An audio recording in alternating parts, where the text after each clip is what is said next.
അപ്പോൾ ഈ സർക്കിൾ ചെയ്യുന്ന ഡ്രോയിങ് നമുക്ക് അങ്ങനെ ഈസി ആയിട്ട് ചെയ്തെടുക്കാൻ നോക്കാം. അപ്പോൾ ഇതൊരാൾ വരയ്ക്കുന്ന ഒരാൾക്കും ചെയ്യാൻ പറ്റും, വരയ്ക്കാൻ അറിയാത്ത ഒരാൾക്കും ചെയ്യാൻ പറ്റും.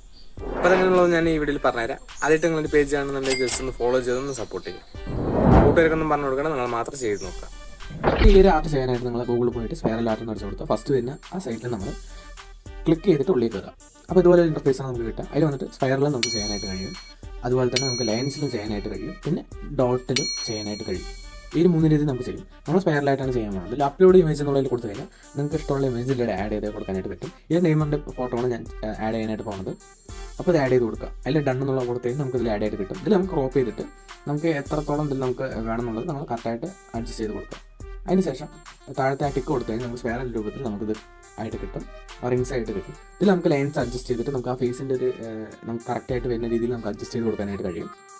അപ്പോൾ ഒരുപാട് കുറവായി കൊടുത്തു കഴിഞ്ഞാൽ നമുക്ക് ഫേസിൽ അത്ര ക്ലിയർ ആയിട്ട് കിട്ടില്ല, നമുക്ക് കൂട്ടി തന്നെ കൊടുക്കാം. അതിനുശേഷം താഴെ ഫിൽറ്ററിലുള്ള ഓപ്ഷനിൽ നമുക്ക് ബ്ലാക്ക് വൈറ്റ് ആയി കൊടുക്കാനായിട്ട് കഴിയും. അപ്പോൾ ഈ പിക്ചർ നമുക്ക് വരച്ച രൂപത്തിലാണ് കിട്ടുക. നമുക്ക് വരയ്ക്കാനുള്ളതായതുകൊണ്ട് നമുക്ക് വരയ്ക്കാനുള്ളതാക്കാനായിട്ട് താഴെ കളറിൽ നിന്നുള്ളൊരു ഓപ്ഷനിൽ കൊടുത്തു കഴിഞ്ഞാൽ നമുക്ക് ഇതുപോലെ ആയിട്ട് കിട്ടും. നമ്മുടെ ഈ ഒരു പിക്ചർ നമുക്ക് ഇനി വരയ്ക്കാൻ സ്റ്റാർട്ട് ചെയ്യുന്ന രൂപത്തിലാണിത്. ഇതെന്താണെന്ന് വെച്ച് കഴിഞ്ഞാൽ മറ്റേ സൈഡ് കാണുന്ന ആ ഡൗൺലോഡ് എന്നുള്ള ഓപ്ഷനിൽ കൊടുക്കുക. എന്നിട്ട് ഈ പിക്ചർ ഡൗൺലോഡ് ചെയ്തെടുക്കുക. ഡൗൺലോഡ് ചെയ്തെടുക്കാനായിട്ട് നമ്മൾ കൊടുക്കുമ്പോൾ ഇത് ഈ ഒരു രൂപത്തിൽ തന്നെ ആയിരിക്കും നമുക്ക് കിട്ടുക. അപ്പോൾ ഈ സർക്കിൾ കാണുന്ന ഫില്ല് ചെയ്യാനുള്ള ഭാഗങ്ങൾ നമ്മൾ ഫില്ല് ചെയ്ത് കൊടുത്തിട്ട് നമ്മൾ സർക്കിളിൻ്റെ അവസാനം വരെ നമ്മൾ ഫില്ല് ചെയ്ത് കഴിഞ്ഞാൽ നമുക്ക് ഇതുപോലെ ഒരു ഫോട്ടോ ആയിട്ട് കിട്ടും.